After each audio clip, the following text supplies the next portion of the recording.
സൗദിയിൽ ബാങ്കിംഗ് സേവന നിരക്കുകളിൽ പ്രഖ്യാപിച്ച ഇളവ് നാളെ മുതൽ പ്രാബല്യത്തിലാകും. ബാങ്കുകളിൽ അന്താരാഷ്ട്ര ഇടപാടുകൾക്കുള്ള നിരക്ക് ഇനി പരമാവധി 2% നിജപ്പെടുത്തും.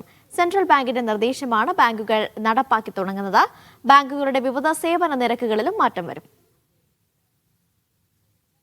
കഴിഞ്ഞ ഡിസംബറിൽ സൗദി ദേശീയ ബാങ്കായ സാമ പുറത്തിറക്കിയ പുതിയ നിർദ്ദേശങ്ങൾ നാളെ മുതൽ രാജ്യത്ത് പ്രാബല്യത്തിലാകും. പല ബാങ്കുകളും ഇതിനകം നടപ്പാക്കിയിട്ടുണ്ടെങ്കിലും നാളെ മുതൽ മുഴുവൻ ബാങ്കുകൾക്കും നിബന്ധന ബാധകമാകും. ബാങ്കിംഗ് സേവന നിരക്കുകളിൽ വരുത്തിയ കുറവാണ് ഇവയിൽ പ്രധാനപ്പെട്ടവ.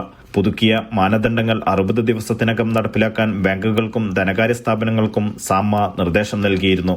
ഇതാണിപ്പോൾ ബാങ്കുകൾ നടപ്പിലാക്കുന്നത്. അന്താരാഷ്ട്ര ഇടപാടുകൾക്കുള്ള നിരക്ക് പരമാവധി 2% നിശ്ചയിച്ചതാണ് പ്രധാന മാറ്റം.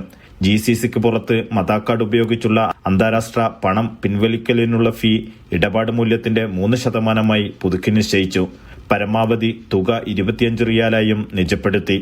സൗദിക്കകത്ത് ഇതര ബാങ്കുകളിലേക്ക് 2500 റിയാൽ വരെ ട്രാൻസ്ഫർ ചെയ്യുന്നതിനുള്ള ഫീ 50 ഹലാലയായും അതിനു മുകളിലുള്ള തുകയ്ക്ക് 1 റിയാലായും പുതുക്കി നിശ്ചയിച്ചു. 1 വർഷത്തിനിടയിലുള്ള ബാങ്ക് അക്കൗണ്ട് സ്റ്റേറ്റ്മെന്റുകൾക്കും സർട്ടിഫിക്കറ്റുകൾക്കും ഫീസ് പൂർണ്ണമായും ഒഴിവാക്കി.